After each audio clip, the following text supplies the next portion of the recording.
Oi, gente. O nosso grupo ele vai falar sobre a terapia ocupacional como instrumento de cura e a história de Fernando Diniz.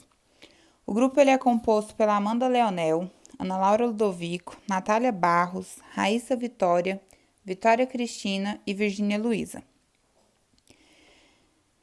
A psiquiatria no Brasil era baseada na internação e total exclusão social dos doentes mentais, ou seja, a internação, ela tinha mais o objetivo de limpeza social do que realmente a preocupação com o paciente.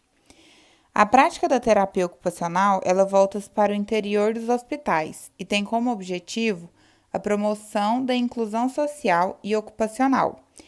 Ela atua no aprimoramento de prevenção, promoção da saúde, tratamento, reabilitação e inclusão social. Fernando Diniz nasceu em 6 de dezembro de 1918 em Aratu, que é uma cidade próxima a Salvador. Seu pai veio a falecer ainda quando ele era pequeno e a sua mãe era costureira. Ela passou por bastante dificuldades em mantê-los. Quando ele tinha 4 anos, os dois se mudaram para o Rio de Janeiro.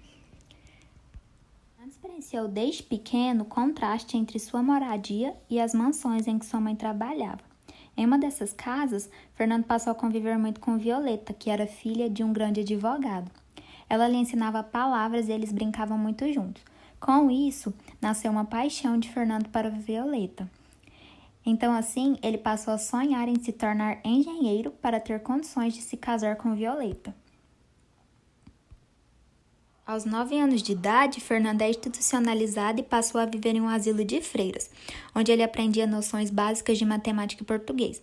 Depois de 2 anos, Fernando voltou para o Rio de Janeiro e passou a frequentar uma escola pública. Quando se preparava para o vestibular de engenharia, ele descobriu que Violeta havia se casado e sofreu de um grande abalo emocional. Ficou durante meses em mutismo e vagava pelas ruas. E na praia de Copacabana, Fernando banha-se nu.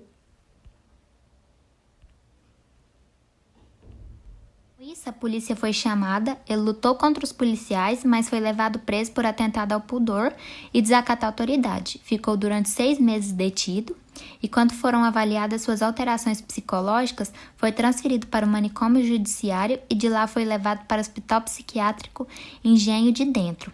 Depois que soube que Violeta casou-se, Fernando passou a ficar desconfiado e repetia: "Estão telefonando para a escola para dizer que eu sou negro e que negro não pode tirar primeiro lugar, nem ser engenheiro."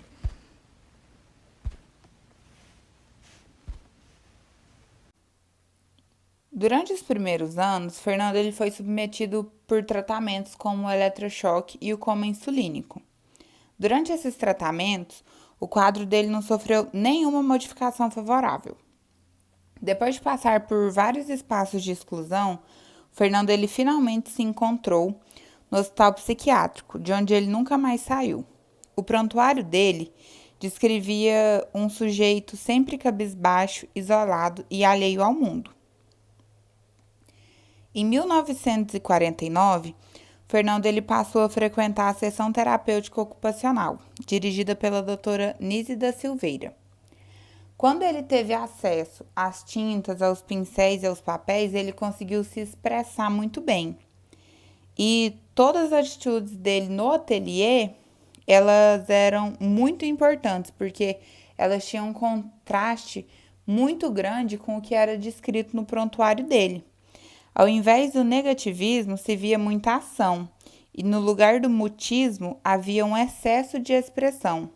Nesse momento, o Fernando ele deixou de ser um paciente e ele passou a se reestruturar como um indivíduo. Ele voltou a ter desejos, aspirações e ambições.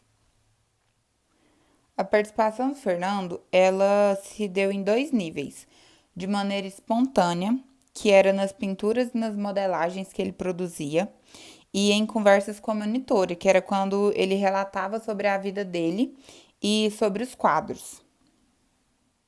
Fernando, em 1958, ele se encontrava no Museu de Imagens do Inconsciente, no qual ele reconstruiu a sua personalidade e conseguiu o reconhecimento social. Ele se tornou um grande artista e veio a falecer em 1999.